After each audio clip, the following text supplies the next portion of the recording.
Welcome to session number 3 of the Parenting That Works parenting component. In our last session, we talked a little bit about kids, hitting that nuclear button, threatening to run away, running away to a friend's house, and that scares a parent. One of the things that we're going to talk today is more about active supervision. And the first thing in active supervision is knowing who our child's friends are. And you may want to get a notebook and actually list your children's friends, their parents' name, their phone numbers, their addresses. Don't accept directions from your child. Get the actual address. But start making that list. So in the event that your child were to run away, you already have a list of parents that you can start calling to try to locate your child. But when it comes to active supervision, that's knowing who our children are with, what they're doing, where they're at, when they're going to be where, and why we should let them go. So let's say, and I would require, especially older kids, to get this information for you. They're wanting to go over to a friend's house. As if they're an older teen, it may be a party. If they're younger, it might just be going over to a friend's house. Who is going to be there? Because you want to make sure there's adults, there will be other adults there. Who is going to be there? And get a list. Or it may be that there may be some friends, not some other friends that could be there that you would rather not be there. So you want to know who's going to be there. You want to know, what are you going to be doing while you are there? Are they going to be doing something? Is there something on the agenda that you do not approve of? These are things you want to know. Where are you going to be? I had one kid one time who, on his where, he was going to a nearby town, and unfortunately he got a speeding ticket about 60, 70 miles beyond that town. And when we got back home, the parents, you just said you were going to the nearby town. And his response was, I did go to the nearby town on my way to 70 miles down the road. So you want to know not just where they're going, but where else they may be going, or where they're going to be while they're on this trip. When. And a lot of times, especially like with a party, parents, we just think sometimes, when does the party begin and when is it over? With our strong-willed kids especially, we want to know, when are you leaving our house? When does the party begin? When is it over? When are you returning to our house? Because they may be going to one place and then another place. So you want to know just the agenda, the itinerary throughout the night on when. And one of the bigger questions that we don't think about often as parents, but why should I let you go? I mean, if they've been getting in trouble all week long, or they've gotten in some major trouble at school, or they haven't done chores that they were supposed to have done that week, why should I let you go? And as your child gets older, I'd actually, on a sheet of paper, just have who, what, where, when, and why already written out, and give them the paper, and their job is to give you the information. Under who, they know to write who's all going to be there. What, have them write that out, what's going to happen. It also becomes almost a contract, so if for some reason something doesn't work the way they said it is, you have in writing, this is what you said. Now, one of the most fun things to do in this whole parenting model that we're talking about, we get to play detective on this one, are called spot checks. Unfortunately, one thing that we as parents have probably gotten wrong, when our kids get in trouble, it's hard for us to create opportunities for them to earn our trust back. When trust has been lost, and this is true with any relationship we're in, when trust has been lost, it's a gamble to try to get to a place where we can allow them to earn trust back. Spot checks are a way we do that as in this parenting model. And what that is let's say your child says that they're going to a friend's house. You don't have to do this all the time, but ride by that child's house. If the child's car is there, then you know that chances are he's at least been there. If the child's been cutting stool a lot, call the school just periodically and ask if the child is there. It allows them to earn your trust back.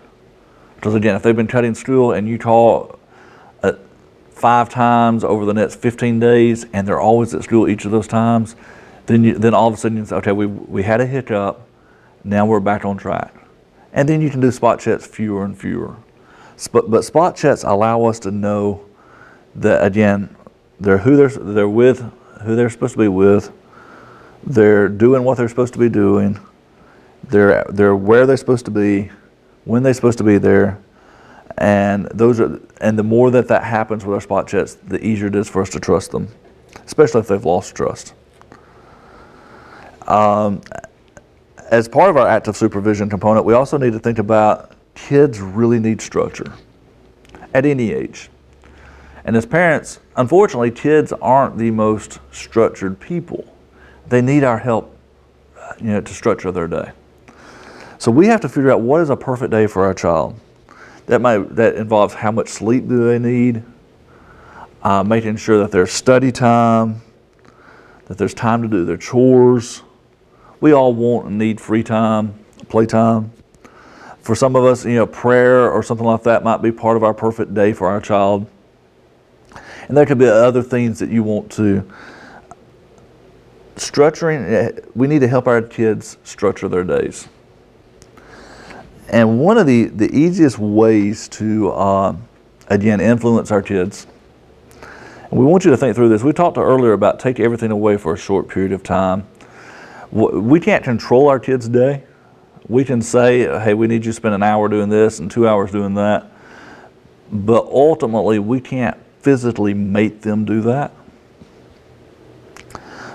But we can definitely influence them in a way that they will do that. I want you to think about 2 lists. On one list, I want you to write down everything your child enjoys. It might be access to friends, cell phone, watching TV, shopping, watching sports. Just everything your child enjoys. Reading, it could be anything. Then I want you to come up with a list of reasonable expectations for your child. Rules. Take out the trash. Wash dishes. Do your homework. Any rules you have. Show respect to people. You might need to define respect, but come up with just a list of rules. And I always joked if the 10 Commandments were actually written for the entire universe, we should be able to sum everything up with 5. We should be able to run our household on 5. Come up with a list of reasonable rules or expectations.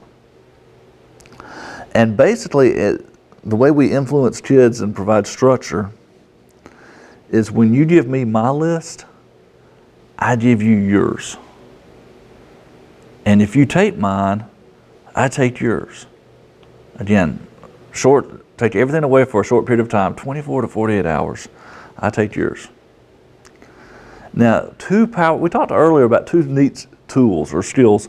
We called it nevertheless and regardless in a previous session. Here's another one. Take as much time as you need. Let's say they haven't cleaned their room, and you take everything on the list. And I'm taking your list until you get your room clean. And then they want to fuss and argue.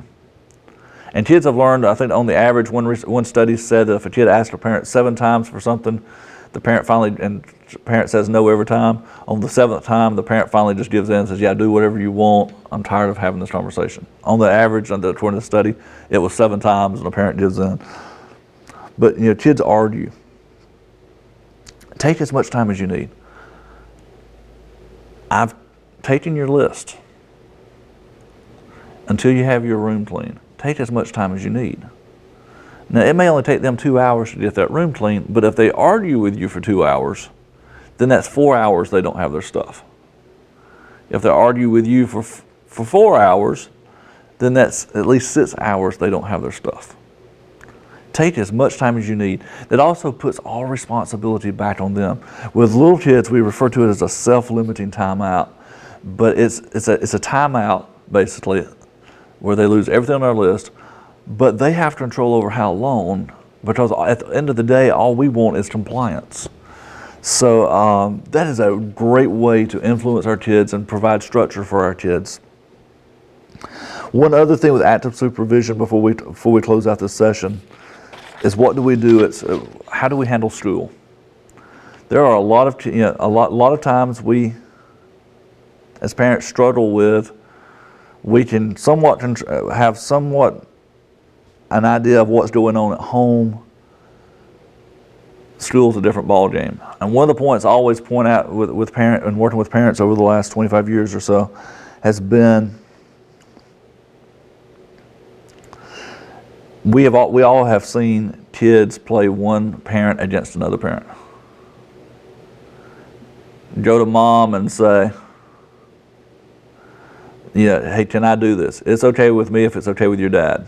Then go to the dad, hey, Dad, Mom said it's okay for me to do this. Do you have any problem with it? Well, all of a sudden, boom, you're sort of getting the two going over, or do whatever your mother says, and then, well, Mom's already said this, depending on what you said, and I'm just going to take yes for both and go.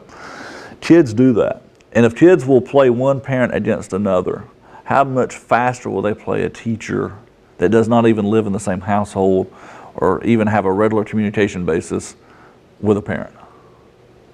If it's easy enough to play two people apart, or two people against each other who do communicate with each other, how easy is it to play a teacher against a parent when they never communicate? So we need to be aware of that. There's a great idea called our homework assignment sheet, and it's basically a sheet of paper. One column, you have your child's classes that they have during the day. Another column beside those classes has the homework assignment for the night, and a third column has a place for the teacher to initial. And your child gets your teacher to fill that. Your child fills out the assignment every day, and the child's teacher simply initials it. Most teachers are very excited to do anything to support a parent when the parent's really trying to ensure that their child is doing what the child needs to be doing. Most parents are very excited to help with that. What's interesting when you do this, again, with our strong-willed children especially, and your compliant children, you probably don't even have to, because they're going to be writing this stuff down and doing this stuff without being asked. But with your strong-willed children, look over those sheets very carefully. Make sure that there hasn't been something marked out, because your teacher could have initialed do problems 1 through 20, and then you see something marked out and it has 10 beside it. Well, that could be your kid going back saying, hey, I'm only going to do half this assignment. She's already initialed it. Instead of 1 through 20, I'm doing 1 through 10. We've noticed on some sheets when kids have done this, that suddenly at this school, all the teachers that have a J in their initial have the same J, same handwriting. So we have to watch kids, because kids will try to play one against the other and work it to their advantage. And when we catch them in that, then we go back to our list. And then we spot check and let them earn our trust back. And then we don't have to worry about it as much unless there's another hiccup. But active supervision is as simple as doing these things. We look forward to seeing you in our next session.